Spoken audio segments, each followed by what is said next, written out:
बिस्मिल्लाहिर्रहमानिर्रहीम। अस्सलाम वालेकुम वरहमतुल्लाहि वबरकातुहू।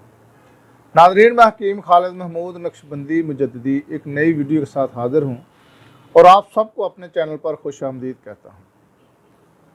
नाज़रीन, आज का मेरा मौजू है पेशाब का बार बार आना, जरियान खा किसी किस्म का भी हो, एहतलाम, सूरत अंजाल और मनी का बहुत ज़्यादा रकीक हो जाना यानी पतला हो जाना। इन तमाम अमराज के लिए आज का नुस्खा बहुत ही मुफीद है, मुजर्रब है और आज़मूदा है। तो नाज़रीन, ये नुस्खा इस्तेमाल करने से पहले वो हजरात जिनको ये मर्द लाहक हो चुका है वो पहले ये देखें कि मेरा मैदा दुरुस्त है, तो फिर इस नुस्खा को इस्तेमाल करें। अगर मैदा में ख़राबी है तो पहले अपने मैदा की इस्लाह ज़रूर करें। इसके बाद अगर जिन लोगों को कब्ज़ है तो कब्ज़ की भी पहले इस्लाह ज़रूर कर लें। अगर ये दोनों मैदे में ख़राबी हो या कब्ज़ की शिकायत हो तो फिर ये नुस्खे कोई भी काम नहीं आते, कोई फ़ायदा नहीं देते। उसके पीछे इसकी एक वजूहात होती है, उस वजूहात को दूर करना बहुत ज़रूरी है। इसके बाद फिर अगर आप नुस्खा इस्तेमाल करेंगे तो इंशाअल्लाह ताला आपको बहुत ज़्यादा इसके फ़ायदा हासिल होंगे। तो कब्ज़ के लिए मैं आपको एक छोटा सा टोटका बता देता हूँ कि आप इसबगोल ले लें, छिलका नहीं लेना, इसबगोल लेना आपने, वो 2 तोला ले लें आप।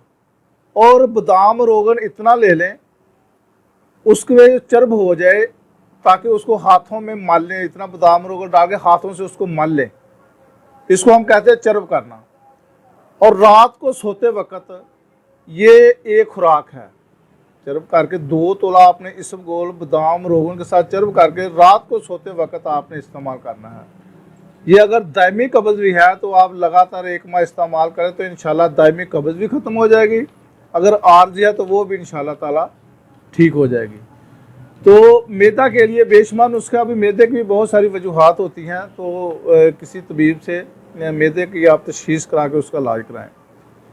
तो इसका जो चंद अज्जा हैं, सिर्फ चंद चीज़ें हैं, आपने वो पंसार स्टोर से ले लें। अगर एक तो सबसे पहली चीज़ है कि बेख, हम जड़ को कहते हैं, जे तिब्बी नाम बेख है वैसे जड़ है, कटाई खुर्द, इसको पंजाबी में मोहकड़ी भी कहा जाता है। मोहकड़ी की आप जड़ ले लें ताज़ा, अगर मिल जाए तो बहुत ही अच्छा है। उसको आप साया में खुशक कर लें। बाज़ार की जो होती है वो पत्नी कब्ज़ की होती है, उसमें वो असरात भी ख़त्म हो चुके होते हैं। अगर वो तलाश करेंगे, आजकल उसका मौसम है, बल्कि 12 महीने में मिल जाती है, तो उसकी आप जड़ लेनी है, वो जड़ निकाल लें आप और उसको साया में खुशक कर लें।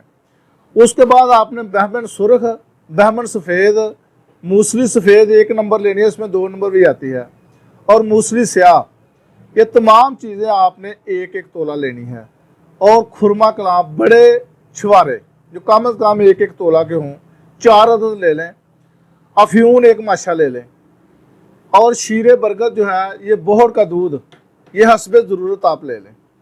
अभी इसको, ये सब चीज़ें जब आपके पास मौजूद हों तो इसकी तैयारी कैसे करनी है।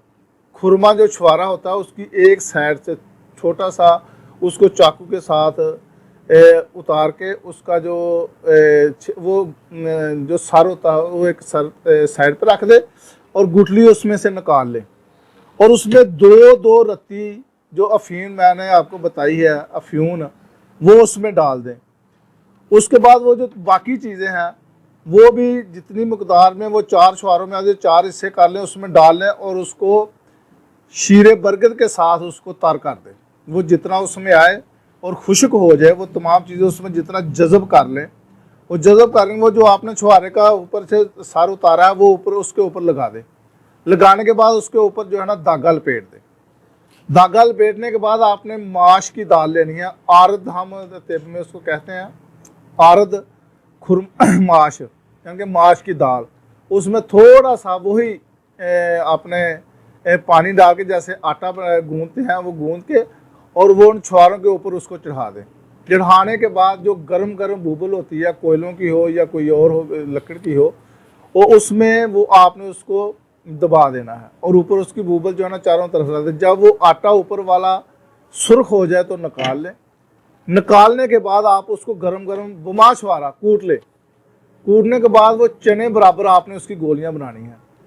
2 गोली सुबह और 2 गोली शाम नीम गर्म दूध के साथ इस्तेमाल करनी है। अगर उसमें शक्कर डाल लें तो फिर बहुत ही मुफीद है। तेल वाली कोई भी चीज़ जो है तली हुई वो आपने इस्तेमाल नहीं करनी, खट्टी चीज़ें इस्तेमाल नहीं करनी, तुरश, इन चीज़ों से परहेज़ करें। ऐसी चीज़ें खाएं जो गैस पैदा ना करती हैं। इंशाअल्लाह ताला आप इसको इस्तेमाल करें। और जिनको पुराने से पुराना जरियान भी है, इहतलाम ही है या मादा पतला है, सूरत इंजाल की शिकायत है, इंशाअल्लाह सब अमराज ठीक हो जाएंगे। खुदा हाफिज़। अस्सलाम वालेकुम रहमतुल्लाहि व बरकातहू।